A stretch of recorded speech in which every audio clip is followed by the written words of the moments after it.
하나님 말씀 출애굽기 19장 4절에서 6절에 있는 말씀입니다. 출애굽기 19장 4절에서 6절에 있는 말씀 같이 합독하시겠습니다. 내가 애굽 사람에게 어떻게 행하였음과 내가 어떻게 독수리 날개로 너희를 업어 내게로 인도하였음을 너희가 보았느니라.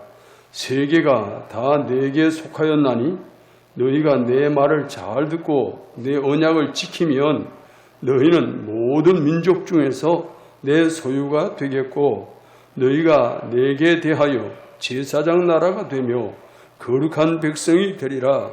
너는 이 말을 이스라엘 자손에게 전할지니라.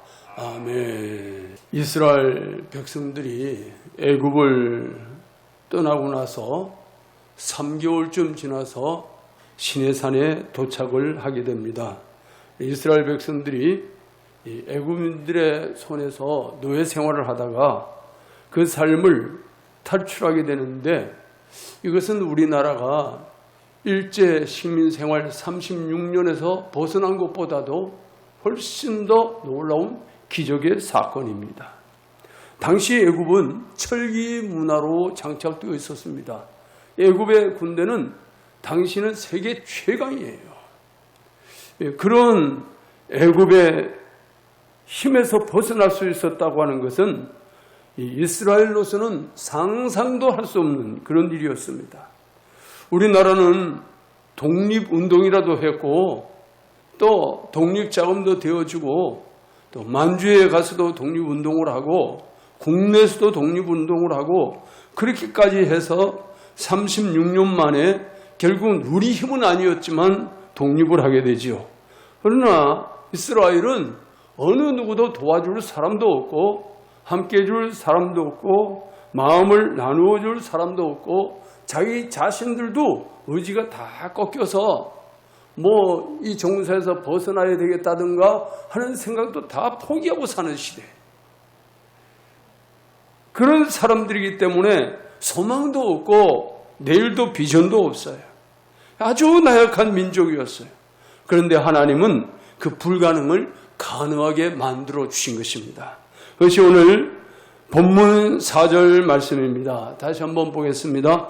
내가 애굽 사람에게 어떻게 행하였음과 내가 어떻게 독수리 날개로 너희를 업어 내게로 인도하였음을 너희가 보았느니라. 여기 너희가 보았느니라 하는 말은 하나님께서 아주 자세하게 조사해서 관찰하고 살펴봤다, 그런 의미예요. 다시 말씀드리면 하나님의 눈이 한 번도 이스라엘에서 떠나본 적이 없다는 것입니다. 400년의 긴 세월이지만 그 긴 세월 동안 하나님의 눈이 한 번도 이스라엘에서 벗어나 본 적이 없었다는 거예요. 400년을 계속 지켜보셨다는 거예요. 그런데 그렇게 하나님께서 보셨는데 그렇게 보신 하나님이 이스라엘이 그렇게 보도록 지금 만들어주고 있어요.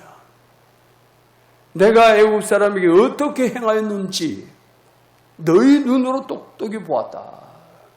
그래서 이스라엘 백성들이 하나님이 이스라엘을 세밀하게 관찰해서 보시는 것처럼 이스라엘도 하나님이 어떻게 일을 하시는지를 세세히 살펴보게 만들어 주셨다는 거예요.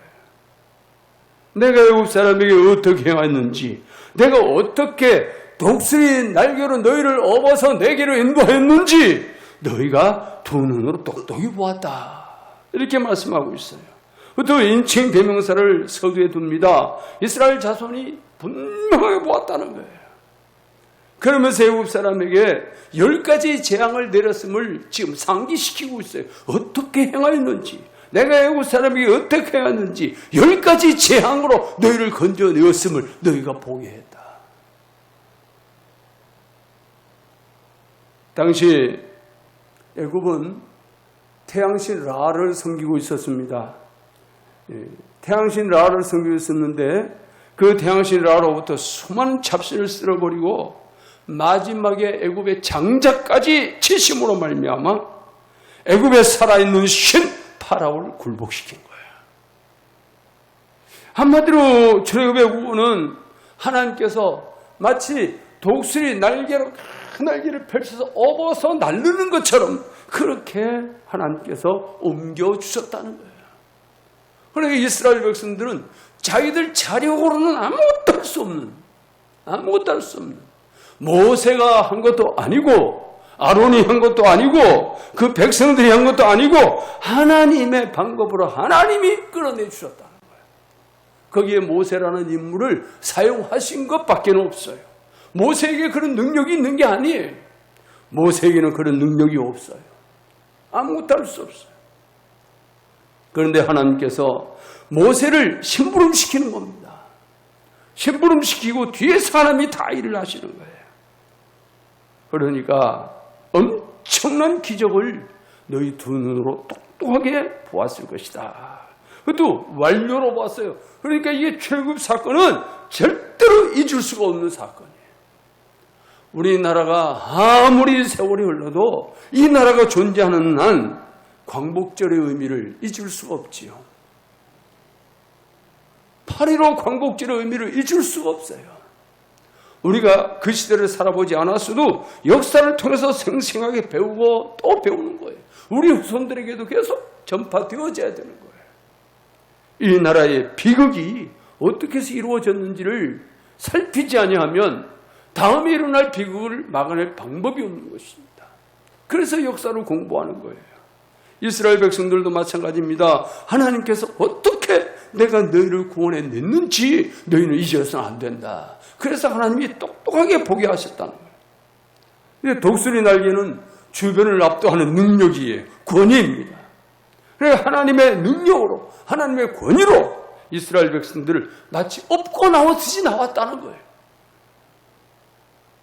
이 여기 업는다고 하는 말은 들어 올린다는 뜻이 있고 날른다는 뜻이 있어요. 독수리 날개로 펑 들어 올렸다는 말이에요. 확 들어 올려가지고 휙 하고 날라서 하나님께로 인도했다는 거예요. 이것이 하나님의 말씀이에요. 마치 독수리가 날개로 실어 나르는 것처럼 하나님께서 신속하게 이스라엘 백성을 애굽에서 하나님께로 그렇게 옮겨 놓으셨다. 이스라엘 백성들은 아무 희망도 없고 무언가 스스로 독립을 해보겠다는 운동조차도 할 수 없었던 바로 그들을 하나님의 방법으로 하나님이 모세를, 가만히 있는 모세를 불러내서 하나님이 끌어내 주신 거예요. 인도하였다고 하는 것은 미완료를 써서 약속의 땅에 도달할 때까지 내가 인도한다. 약속의 땅에 도달할 때까지. 자, 그러면 이 시대를 살아가는 우리에게는 어떤 의미가 있을까요? 우리가 하나님 나라 들어갈 때까지 우리를 인도하고 계신다는 거예요. 하나님께서는 하나님의 자녀들을 결단코 버려두시지 않습니다. 불꽃 같은 눈으로 지켜보고 계시는 거예요. 그렇게 보시면서 때로는 우리가 하나님이 어떻게 일하시는지 알게 하시고 보여주세요. 그걸 깨닫게 하시고 그리고 그 입으로 간증하게 하고 고백하게 하고 찬송하게 하는 거예요. 그러면서 하나님께서 하나님의 놀라운 일을 행하시는데 오늘 여기 이스라엘 백성을 독수리 날개로 업어가지고 어디까지? 하나님의 산 시내로 딱 옮겨주세요. 시내 산까지 옮겨주세요. 그리고 거기에서 언약을 주십니다. 이스라엘 백성을 하여금 언약 백성이 되게 하는 거예요. 그래서 오늘 우리는 언약 백성의 은혜라고 하는 지하에서 말씀의 은혜를 나누려고 합니다. 오늘 본문 5절 말씀을 보겠습니다. 세계가 다 내게 속하였나니 너희가 내 말을 잘 듣고 내 언약을 지키면 너희는 모든 민족 중에서 내 소유가 되겠고 그랬어요. 이걸 직역을 하면 그러므로 이제는 너희가 만약 나의 음성을 성실히 잘 듣고 나의 언약을 지켜라. 그러면 너희는 모든 민족으로부터 나에게 소유가 될 것이다. 왜냐하면 온 땅이 나에게 속해 있기 때문이다. 모든 것이 하나님의 것이라. 정관사가 붙었어요. 하나님이 창조한 땅이에요. 이 천지 만물 가운데 하나님이 창조하지 아니한 것이 없습니다. 온 세계가 모든 것이 온 우주가 다 하나님의 거예요. 그렇기 때문에 이스라엘 백성들도 모든 민족 중에서 하나님의 소유로 만들어 주실 수 있다고 말씀하고 있는 것입니다. 그런데 조건이 붙었어요. 너희가 잘 듣고 뭘 잘 들어요? 말씀을 잘 듣는 거예요. 말씀을 경청해야 됩니다. 말씀을 경청해야 돼요. 그리고 말씀을 이해해야 돼요. 그 말씀을 순종해야 돼요. 이것이 잘 듣고 그랬어요. 하나님의 말씀을 잘 들으라고 하는 것은 듣고 끝나라는 게 아니고 경청을 하고 이해를 해서 소화를 시킨 다음에 내 삶이 되게 하라는 거예요. 그러면 하나님께서 복을 주시겠다는 거예요. 이것이 조건이에요. 하나님의 소유가 되는 조건이에요. 너희가 잘 듣고 그리고 나서 또 말씀합니다. 내 언약을 지키면 그랬어요. 내 언약을 지키면 하나님의 언약을 우습게 여기지 말라는 거예요. 왜 이런 말씀하실까요? 이스라엘 백성들이 그럴 가능성이 있기 때문에 그러는 겁니다. 이스라엘 백성들이 하나님의 말씀을 새겨 듣지 않을 확률이 높고 하나님의 언약을 지키지 않을 가능성이 충분하기 때문에 하나님은 그렇게 해서는 안 된다는 이야기예요. 너희가 종살이 할 때처럼 마지못해 하듯이 그렇게 살아서는 안 된다는 것입니다. 그건 자유자가 하는 일이 아니라는 거예요. 하나님께서 말씀하시는 것은 너희가 스스로 자원하여 말씀을 경청하라. 말씀을 경청하라는 의미가 무엇입니까? 먼저 하나님의 권위를 인정하는 거예요. 하나님의 권위를 인정해야 그분의 말씀을 경청을 할 거 아니겠어요? 우리가 이 세상에 살면서도 내가 존경하는 사람의 이야기라면 잘 듣잖아요. 잘 들어요. 우습게 듣지 않아요. 내가 저 사람을 볼 때에 좀 우습게 보이죠? 그럼 그 사람이 하는 말도 우스워. 말도 우스워. 우리가 대통령을 뽑아서 세워놓고 있지만 어떤 사람은 그 대통령을 좋아하는 사람이 있고 어떤 사람은 싫어하는 사람이 있어요. 이거는 이 지구의 역사가 끝날 때까지 이런 일은 계속 반복될 거예요. 누가 대통령이 돼도 뭐 남아공의 만델라 같은 이런 사람이 어쩌다 한번 나오면 그러면 모든 사람이 참 존경하고 흠모하는 그런 지도자가 되겠지만 그런 지도자 나오기는 세기에 하나 나올까 말까요? 참 어려운 겁니다. 그래도 어쨌든 이 대통령을 내가 존경하고 사랑하고 아끼고 하는 사람은 대통령이 말 한마디 하는 것마다 우습게 듣지 않는다고 말이죠. 그러나 그 대통령에 대해서 별로 관심이 없고 거부가 일어나고 그래봐요. 그 하는 말 새겨서 들을 사람 아무도 없어요. 그냥 우습게 듣는 거예요. 듣고 지나가는 거예요. 마찬가지입니다. 하나님의 권위를 인정하면 하나님을 그 말씀을 경청을 하게 돼요. 하나님의 권위를 인정하지 않으면 하나님의 말씀을 절대로 경청하지 않습니다. 그런데 이스라엘 백성들의 이 하는 모습을 가만히 보면 하나님 우습게 여기는 민족이에요. 하나님의 선민인데도 불구하고 하나님 우습게 여기는 민족이에요. 그러니까 하나님의 말씀을 경청하지 않습니다. 모세를 통해서 가나안으로 가기 위해서 이 광야로 나오긴 나왔지만 하나님 앞에 감사할 줄 모르는 백성, 하나님의 말씀을 새겨 듣지 않는 백성, 그러니까 하나님께서 조건을 붙였어요. 너희가 내 소유가 되려고 하면 나는 너희를 나의 소유로 삼기 위해서 덕수들이 날개로 업어서 이렇게 끌어냈는데, 그런데 너희가 내 말을 경청하고 내 말을 이해하고 내 말을 지키면 그러면 나는 너희를 내 소유가 되게 할 것이다.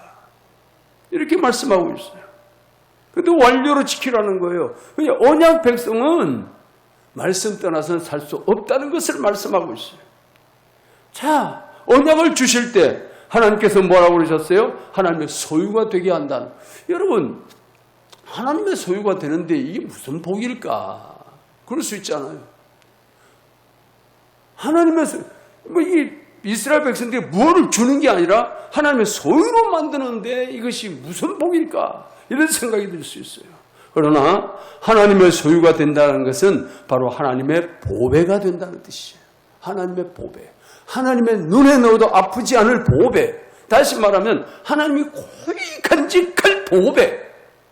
어떤 것에서 상해받지 않도록 지켜주고 보호해줄 보배라고 말해요. 지금까지는 애굽이라는 거대한 나라가 이들을 종살이 시켰어. 그 외에도 애굽 외에도 지금 애굽에서 빠져나오긴 했지만 주변에서 이스라엘 노리는 대적들은 하나 둘이 아니에요. 암몬이 있죠. 모압이 있죠. 그 이후에 역사를 보면 블레셋이 있죠. 아말렉이 있죠. 뭐 이게 뭐지? 가는 곳곳마다 대적들이야. 가는 곳곳마다. 그런 대적들이 사방에 아주 질비하게 널렸어요. 그러니 하나님께서 이스라엘을 지켜주고 보호해주고 하나님께서 감싸주지 않으면 이스라엘은 아무 힘없이 당할 민족이랍니다.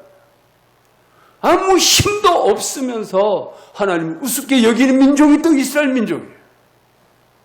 기가 막힌 거죠. 기가 막힌 거예요.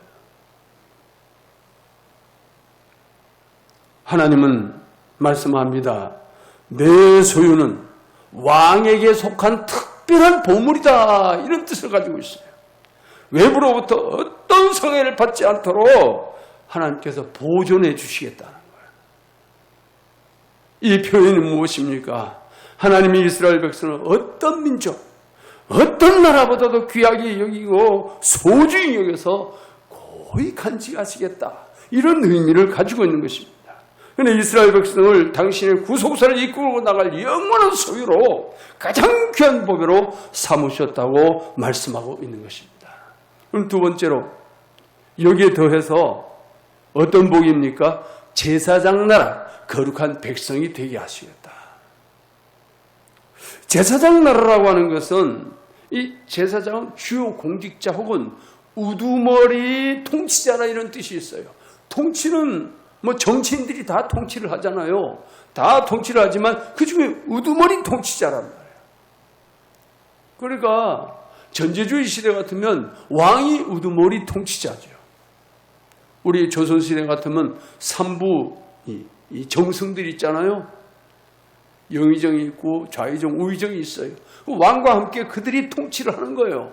통치를 하지만 최고 통치자는 어찌됐든지 간에 왕이라는 거죠. 그러니까 이렇게 제사장 나라가 되게 하겠다 하겠다는 거, 우두머리 통치자가 되게 하겠다 이런 의미가 있어요. 그래서 하나님 앞에 제사하고 헌신하고 봉사하는 제사장들이 끊어지지 않는 나라가 되게 하겠다. 더 나아가서 하나님과 세상 나라 백성들을 중지하는 나라, 그런 민족이 되게 하시겠다. 이것은 예수 그리스도를 예표하는 거예요. 예수님이 오신 이후에는 더 이상 중재자는 없어요. 예수님이 최고의 중재자이기 때문에 더 이상 중재자는 없습니다. 그런데 예수님이 오시기 전에는 이 이스라엘이라는 한 민족이 예수님을 예표해서 이렇게 제사장의 나라, 하나님과 세상을 연결지어주는 이 연결고리 역할을 하는 중재자가 되게 하시겠다는 거예요. 이게 무슨 얘기입니까? 그만큼 신뢰하신다는 거죠. 신뢰하신다는 거예요. 여러분, 우리가 집을 하나 사든지 어디 임대를 받아 가든지 간에 하게 되면 거기가 부동산을 끼고 하잖아요. 그냥 매도자와 매수자가 직접 상대해서 하는 경우가 별로 없어요. 있어도 꼭 부동산을 통해서 계약서를 작성하고 그렇게 많이 하지, 옛날에는 직접 뭐 그렇게 하기도 했어요. 근데 요즘은 그렇게 하지 않아요. 요즘은 다 부동산을 낀단 말이에요. 왜 부동산을 껴요? 부동산을 그만큼 믿는 거예요. 부동산의 책임감을 믿는 거예요. 근데 부동산도 계약서를 아무렇게 써줄 수가 없어. 자기도 법적인 책임이 있기 때문에, 그래서 알 걸 다 알고 그렇게 해서 계약서를 써주죠. 더군다나 한 집을 소개를 하고 그것을 팔고 임대를 주고 하는 과정에서 부동산은 거기에 대해서 모든 서류를 다 떼어보는 거예요. 등기부 등본도 떼어보고 거기에 무슨 뭐 차압이 걸렸는지, 또 거기에 누가 임대를 얼마나 살고 있는지 부동산이 다 세세히 알아가지고 그걸 소개할 사람에게 소개를 해야 돼요. 그렇게 하지 않으면 나중에 부동산이 법적으로 걸려들 수가 있거든요. 부동산을 그만큼 신뢰하는 거예요. 그런 것처럼 하나님 앞에 하나님과 인간 사이를 중재하는 중재자, 이 신뢰하지 않으면 안 되는 거죠. 하나님은 이스라엘을 그런 신뢰하는 나라, 신뢰하는 민족으로 세워주시겠다. 그런 강력한 약속이에요.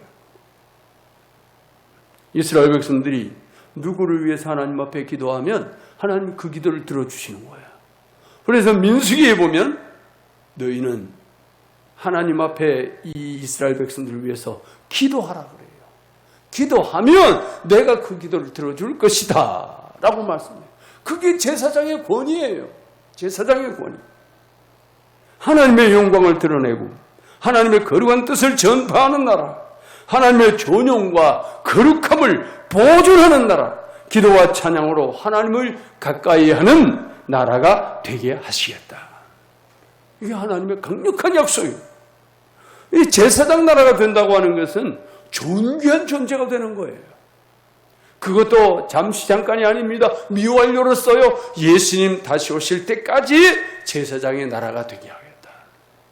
그러면 그것이 단순히 이스라엘 백성이 국한됐느냐? 아니요. 이 말씀대로 하나님의 말씀을 경청하여 듣고 잘 이해하고 그 말씀에 순종하고 그 언약을 지켜 행하는 하나님의 자녀들이라면 다 이런 권위를 주시는 거예요. 오늘 이 시대를 살아가는 우리들도 마찬가지입니다. 우리들도 이 말씀대로 살아가면, 이 말씀대로 순종하면 우리에게 하나님의 보배가 되는 권위를 주시는 거예요. 제사장이 되게 하는 거예요. 거룩한 나라가 되게 하는 것입니다. 오늘 하나님께서 선민을 독수리 날개로 업어서 출애굽의 구원을 주셨습니다. 시내산 언약을 통해서 언약 백성이 되게 하셨습니다. 이 최후 구원은 예수님의 예표이기도 합니다. 그런데 그 실체가 그리스도죠. 예수 그리스도의 십자가 구원이 실체예요. 여기서 중요한 것은 무엇입니까? 하나님의 구원하심을 보는 데 있어요. 두 눈으로 똑똑히 보는 데 있어요. 우리는 하나님의 특별하신 은혜와 긍휼로 자리오는 결단코 빠져나올 수 없는 죄와 사망의 늪에서 빠져나왔어.